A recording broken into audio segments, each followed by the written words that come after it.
ዛሬ ደግሞ ከአንድ ፎሎወራችን ሜሴጅ ተልኮልን እሱን ኮሜንት ለማድረግ ነው። ምንድነው የጠየቀው? እዚህ ሀገር አዲስ ነኝና መኪና ለመግዛት አስቤ ለኡበር ምን ሀሳብ አላችሁ ይላል። መኪና ለመግዛት እዚህ ሀገር ከዚህ በፊትም እንዳወራ ነው ያው በጀትን መጀመሪያ ማወቅ ያስፈልጋል። ምን ያህል ነው በትልቁ በደንብ ማወቅ ያስፈልጋል። ምን ያህል ነው ለማውጣት የዘጋጀው እጅ ላይ ምን ያህል ገንዘብ አለ? ቢካዝ ዳውን ፔመንት ተለቅ ያለ ዳውን ፔመንት ባረክ ቁጥር መንዝሊ ፔመንትም ረከስ ይላል። ስለዚህ አንደኛው እሱ ነው፣ ምን ያህል ገንዘብ ማውጣት እችላለሁ የሚለውን እሱን ቼክ ማድረግ። ከዛ በኋላ ኡበር ደግሞ የምትሰራ ከሆነ ለኡበር ነው ያሰብከው። ስለዚህ ኡበር ድራይቨር ሪኳርመንቶች አሉት። እዚህ ሀገር ካልቆየ አንዳንድ ጊዜ ከ25 ዓመት በታች ከሆነ 3 ዓመት ድራይቪንግ ኤክስፒሪየንስ ሊሉ ይችላሉ። 25 ዓመት ደግሞ ከሆነ 1 ዓመት መንዳት አለብህ። ላይሰንስ 1 ዓመት መሆን አለበት። እሱን ሆፕፉሊ ታውቀዋለህ ብለን እናስባለን። ሌላው ነገር ምንድነው? የመኪና ሪኳርመንቶች አሉ። ያ ከስቴት ስቴት ይለያያል። ስለዚህ ስቴት ውስጥ ገብተህ የስቴት ስምን አስቀምጠህ ቪሂክል ሪኳርመንት ብትል ጉግል ላይ ይሄ በጣም ቀላሉ ታገኛለህ። ይሄን ይመስላል እንግዲህ ለመጀመር እንዳልከው በጣም ይሄንን ሪኳየርመንቶች በደንብ አረጋግጡ። አንዳንድ ጊዜ ሰዎች እነዚህ ሪኳየርመንት ሳያውቁ ኡበር ኤክስ ነው ኡበር ብላክ ነው ኡበር ኤክስ ያለሰ ኡበር አንድ ማቀው ኬስ ኡበር ብላክ ገዛ እንላለው ብሎ መኪና ይገዛል። መኪናውን ሄዶ ሊያስመዘግበው ሲል መኪናው ለኡበር ብላክ በቂ አይደለም፣ እስና አንደኛው አይደለም ሊስቱ ላይ ካሉት ኡበር ብላክ ሪኳየርመንትን ያሟላሉ ተብሎ አንደኛው አይደለም። አዲስ መኪና ነው የገዛው። ሄዶ ሊመልሰው ሲል መኪናውን 7000 ብር ቀንሰን ነው የምንቀበለው አሉት።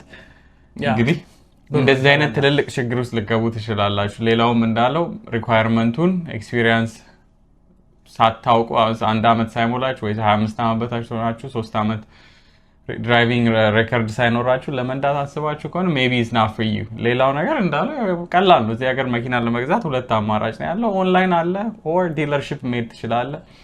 ኦንላይን አይ ውድ ሬኮመንድ ካር ጉሩን ኦር ካርማክስን መጠቀም ትችላላችሁ። አንድ እዚህ ጋር ሳልል ለማልፈው በጣም ጥሩ አማራጭ ብዬ የማስበው ከሬንታሎች መግዛት። እነዚህ ካር ሬንት ከሚያደርጉና ሄርትስ ምናምን ነገር ያ ሃይ ማይሌጅ ይኖራቸዋል በጣም ስለሚነዱ፣ ግን ዩዥሊ ዌል ሜንቴንድ ናቸው እነሱ ጋር ያሉ መኪኖች። ስለዚህ that's a good option to look into. I think ከኛም ከዛ ገዝተን እናውቃለን ከሄርትስ ስፔሲፊክሊ። ብዙ ጊዜ ሜንቴን ስለሚደረጉ ጥሩ ሜንቴናንስ ስላላቸው I think እንደዚህ ሬንታል ካምፓኒዎች ካገኛችሁ yes ጥሩ ነው። ሌላው ነገር ኦንላይን ስታዩ ሁሉ ጊዜ ያው ዲለርሺፕ ስትሄዱ ሁሉ ጊዜ ፕሬሸር አለ።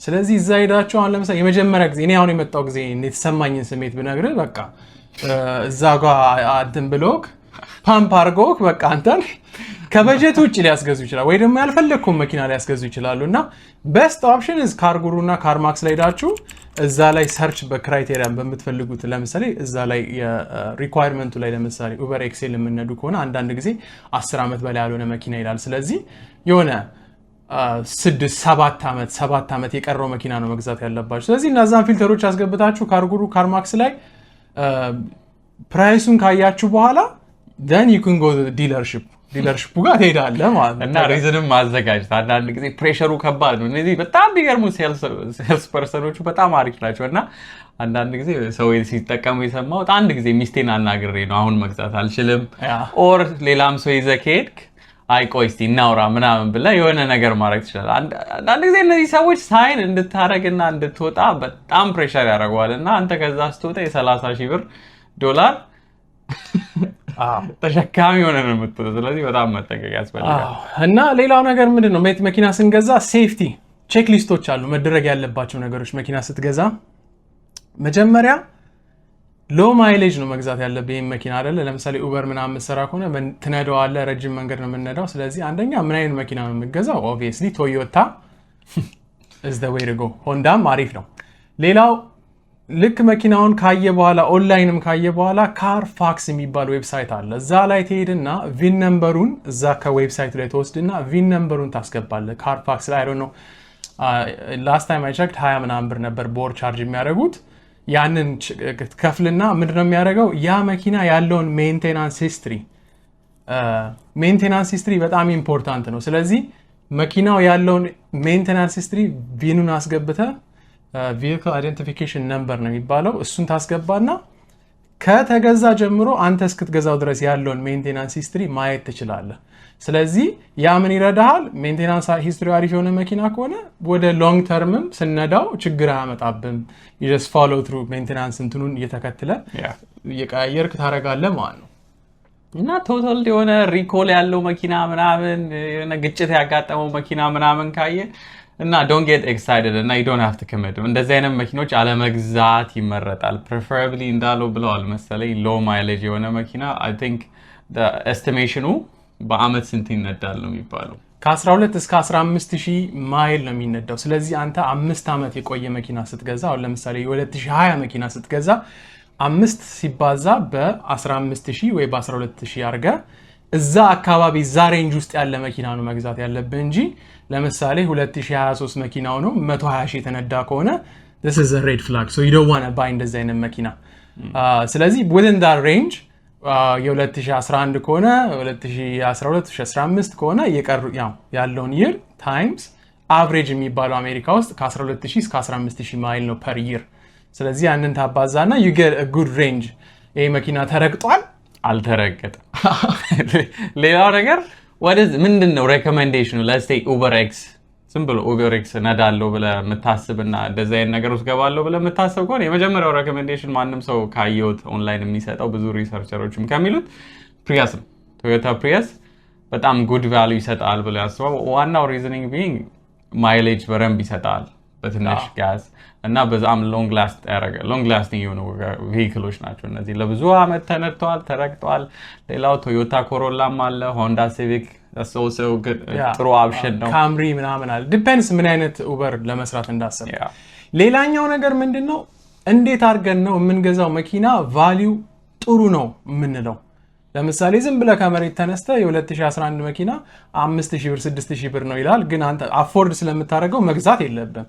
ለቫልዩ ለመኪናው ቫልዩ እንዴት ነው የሚለውን ነገር ለማወቅ ኬሊ ብሉ ቡክ ይባላል kbb.com የሚባል ሳይት አለ። እዛ ላይ ትገባና ዌብሳይቱን መኪናውን ዩሩን ሞዴሉን ምናምን አስገብተህ ሄደህ ካየው በኋላ ይነግርሃል ላይክ ይሄ ቤስት ቫልዩ ነው ኦቨር ቫልዩ ነው የሚለውን ነገር እዛ ላይ ቼክ ማድረግ ትችላለህ። ካር ጉሩም እንደዛ ያደርጋል። ግን best thing to do is ኬሊ ብሉ ቡክ is the best way to go because የመኪናውን ቫልዩ ብቻ ሳይሆን ከዚህ በፊት የገዙ ሰዎች ምን እያሉ ነው፣ ለምሳሌ ሪላያብል ነው ወይ ሜንቴናንስ ያስፈልገዋል ወይ የሚለውን ነገር እዛ ላይ በደንብ ቼክ ማድረግ ትችላለህ ማለት ነው።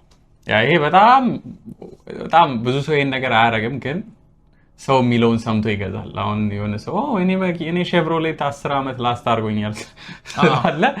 የሱን ኢንዲቪጁዋል ኦፒኒየን ወስደህ እንትን ካልክ አስቸጋሪ ነው እንትን ለማድረግ ለማመዛዘን ነገሮችን። ስለዚህ እነዚህ ሰዎች የብዙ ሰው ዳታ ወስደው ስለሆነ እነ ኬሊ ብሉ ቡክ ሌላም ዌብሳይቶች ይኖራሉ። ትረስትድ የሆነ ዌብሳይት ፈልገህ የመኪና ቫልዩ በዚህ አመት የተገዛ ከሆነ የተሰራ ከሆነ ይሄን ያክል ቫልዩ ይኖረዋል እና በጣም ጥሩ ሪቪው አለውን ብለው ይነግሯል። ስለዚህ ማይሌጁን ሁሉ ይጠይቃል። ማይሌጁን ይጠይቃል፣ ከለሩን ይጠይቃል፣ ዩሩን ሜኩን ሁሉን ነገር ይጠይቃል። ያንን ነገር ስታስገባ ይሄ ነገር ቫልዩ ለአንተ ቤስት ቫልዩ ይሄን ያህል ነው ይላል። ለምሳሌ ከዲለር ላይ የምትገዛ ከሆነ ይሄ ጥሩ ቫልዩ ነው ይላል። ከፕራይቬት ሰለር ላይ ከሰው ላይ የምትገዛ ደግሞ ከሆነ ይሄን ያህል ነው ብሎ ይነግራል። ስለዚህ ያ አንደኛ ቤስት ቲንግ ነው። መቼም መኪና ስትገዛ ግን ካርፋክስ ላይ ሄደህ የመኪናውን ሪፖርት ማውጣትና ሜንቴናንስ ሂስትሪውን ማየት ቬሪ ክሪቲካል ነው። ሌላው ነገር አንድ ኦነር ብቻ ያለው we're talking about used car። ከዚህ በፊት ዩዝድ ካር ብለን ሰው ትንሽ ቅጥቀጣ ነገር አድርጎ ነበረ፣ ግን አሁንም we're still with used car ላይ ያለ ነው። ስለዚህ ዩዝድ ካር ስትገዛ አንድ ኦነር ብቻ ከዚህ በፊት ያለው ሁለት ሶስት ኦነር ዝም ብሎ የተቀያየረ ሰው እየተቀያየረ የነዳው መኪና ጥሩ አይደለም። አንድ ሰው እንደውም ኮሜንት ያደርገውን አይታላ። አንደኛው ምንድን ነው ያለው? ሲንግል ከሆነ ሰው መኪና አትግዙ፣ ያረገበት አይታወቅም። አንተ ምን አስበህ እንደሆነ አላውቅም።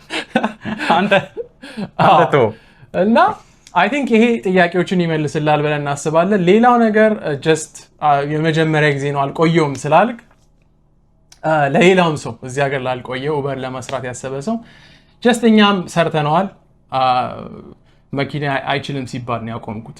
2008 ስለሆነ ቆይቷል፣ ያረጀ ነው ሲሉኝ ነው ያቆምኩት። ፈልጌ አይደለም። ግን ኡበር ጊግ ወርክ ነው ማለት እንደ ፓርት ታይም የሚሰራ ነገር ነውና እዚህ ሀገር መታችሁ ላይክ ገና አዲስ የብዙ ነገር እያያችሁ ያላችሁ ሰዎች ፉል ታይም ባታረጉት እኔ ደስ ይለኛል ፐርሰናሊ።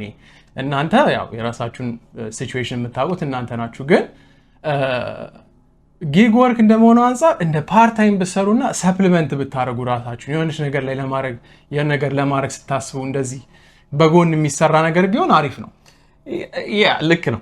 አንድ ነገር ምንድነው ያየሁት ነገር በእኔም አንድ ጊዜ እዚህ ነገር ውስጥ ከገባ ለሴ $30,000-$40,000 መኪና ኮሚት አድርጋችሁ ከገዛችሁ በኋላ ኦብሊጌሽን ይኖርባችኋል ሌላ ነገርም ፐርሲው ለማድረግ ትንሽ ብላይንዲንግ ነገር ሊሆንባ አንዴ ከገባበት ደግሞ ቤተሰብ ምናምን ያለ ሰው ከሆነ ከባድ ነው አንዴ እዚህ ነገር ውስጥ ከገባ። ስለዚህ ያለውን ኦፕሽን ሌላም ነገር ትምህርትም ሆነ ሌላ ስራዎችን ኤክስፕሎር ማድረግ በጣም ጥሩ ነው። 9 to 5 አንዳንድ ጊዜ ኢስ ፋይን አሪፍ ነው። ለምን ሰርተህ ብርን አግኝተህ አንዴ ትወጣለህ። ኡበር ምናምን የምትሰራ ከሆነ አንድ ጊዜ ቆይ እዚህ ጋር ምናምን ስትል ጊዜ እንዳለ ሌላም ኦፖርቹኒቲ ሚስ አውት ልታደርጉ ትችላላችሁ። ቢካዝ ዩር ኦልዌይስ ቼሲንግ ዘ ማኒ አይደለ? ላይክ ደግሞ ልክ ጀምራችሁ ገንዘቡን ወዲያው አታገኙትም። እኛ የጀመርን ጊዜ ስፓቱን ማወቅ አለብህ። ጠዋት ላይ የት ጋ ነው ስራ የሚኖረው የሚለውን ማየት አለብህ። ማታ ላይ የት ጋ ነው የሚኖረው ትራፊኩን ማወቅ አለብህ ስትገባ መጀመሪያ ኡበር ለመንዳት ስታስብ እና ያ ነገር it takes time. best thing 9 to 5 anywhere ኦፊስ ስራ ይሆናል፣ ከስተመር ሰርቪስ ይሆናል፣ ኤኒቲንግ በሰዓት የሚከፍላችሁ ነገር ብታገኙ it's best። ያ ምሰሶ ይሆናችኋል። የሆነ ነገር ቢፈጠር ኢኮኖሚው if something happens አይታወቅም። እና መጀመሪያ ስራ የሚጠፋው ኡበር ላይ ነው because people stop spending። ስለዚህ መጀመሪያ 9 to 5 የሆነ ስራ ቢኖራችሁና አንከር እዛ ላይ አድርጋችሁ ሌላ ነገሮችም ኦፊስ ስራዎች ምናምን ብትፈላልጉ best future ይኖራችኋል። ያለበለዚያ full time commit ካረክ እንዳልከው ደግሞ አዲስ መኪና እኮ ዘለ መግዛትም የለብም። ኦልሬዲ መኪና አንተ ስለ ዩዝድ ነው እያወራህ። No, I mean like in a sense purchasing a car not new። አዲስ መኪና መግዛት የለብም። ለምን let's say የሆነ ኦልድ መኪና አለ ስራ እየሰራ ነው ሰው ኡበር ሲሰራ ሳይ ሜቢ ይሄ ነገር ጥሩ ነው ብለህ አስበህ ከሆነ እዛው እስከ መግባት በፊት ሌላ DoorDash or something delivery ሰርቪሶች እንደ ጊግ ወርክ ሌላ አሉ እንደዚህ ስፔሲፊክ ሪኳየርመንት በዚህ አመት የተሰራ ምናምን አማዞን ዲሊቨሪ አለ፣ አማዞን ፕራይም አለ። እንደዚህ አይነት ኦፕሽኖችን መውሰድ ይቻላል። እና ኡበር በጣም አሪፍ ነገር ነው። እኔ ፐርሰናሊ የመኪናዬን መጀመሪያ የገዛሁትን መኪና እዳ በኡበር ነው የከፈልኩት። የ4 ዓመት እንትን ወስጄ የ4 ዓመት ፔመንት ነው አይደል?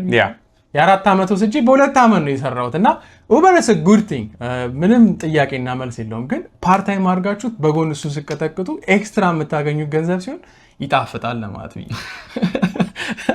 እና ይሄን ይመስላል። ሌላ የምጨምረው ነገር አለ? አንድ የሆነ ነገር መጥቶልኝ ነበር ማለት አለብኝ ብዬ እያሰብኩ። ለምን እንደመጣልኝ ታውቃለህ? ስትመጡ what is the hardest thing? ገንዘብ አይኖራችሁ እና የት ነው ክሬዲት ካርድ ክሬዲት ስኮር አይኖራችሁ አይደለ? መኪና መግዛትም አይቻልም። እና የት ነው መሄድ የምትችሉት የሚለውን ነገር በዛው አሁን እዚህ መጣልኛ ሜንሽን ላደርገው። ቤስት ፕሌስ ኖርማሊ እነዚህ ክሬዲት እንትኖች ላይክ ባንኮች ምናምን አፕሩቭ ሊያደርጓችሁ ይችላሉ። የት ነው መሄድ የምትችሉት? ሎካል ክሬዲት ዩኒየኖች፣ ሎካል ባንኮች ለምሳሌ ቼስ ምናምን ሳይሆን እነዚህ አሉ የሰፈር አይባልም ያው የሰፈር በላቸው የሰፈር ክሬዲት ዩኒየን የሰፈር ባንኮችን መጀመሪያ ሄዳ እነዚህ ክሬዲት ዩኒየን የሚባሉትን እዛ ሄዶ ቼክ ማድረግ። ተማሪ ደግሞ ከሆንክ በስቱ እሱ ነው because they will guarantee some እንትን እኔም መጀመሪያ ላይ ባንክ ሎን ስወስድ በስቱደንት ክሬዲት ነው ያገኘሁት። ያው ኢንተረስት ሬቱ ከባድ ነው የሚሆነው ግን ስቲል እግርን ታስገባለህ እዛ ውስጥ። ብድር የማይሰጥ ቦታ ላይ ነበር፣ ካሁን ብድር ይሰጠዋል። ስለዚህ ይሄ ጥሩ ኦፕሽን ነው because ምንም ክሬዲት ሂስትሪ ስለማይኖራችሁ ልክ እንደመጣችሁ it's a good way። ክሬዲት ዩኒየኖች is the best option። ከዛ በኋላ ያው በየቦታ ሄደ በየዲለሩ ዲንግ ከማስደረግ እንትን እነሱ ዲለሮቹ ኧረ ችግር የለውም ረን እናድርገውና እንነግራለን ከዛ 12% ኢንተረስት ሊሉ ይችላሉ። 14% ኢንተረስት አንዳንድ የሚገርም ምናምንም ሰምቻለሁ። አንዳንድ ክሬዲት ካርድ በለው መኪና። ስለዚህ መጀመሪያ ክሬዲት ዩኒየኖችን ቼክ አድሩ። ከዛ በኋላ ያው ኦፕሽኖቹን መፈለግ ይቻላል። ሌላ ጥያቄ ካላችሁ እንደዚህ አይነት ነገር ኤክስፕሌን እንድናደርግ የምትፈልጉን ነገር we get a lot of messages ከዛ በኋላ እየመረጥን አንዳንድ ነገሮችን እናደርጋለን ብለን እናስባለን። Thank you for watching. Peace.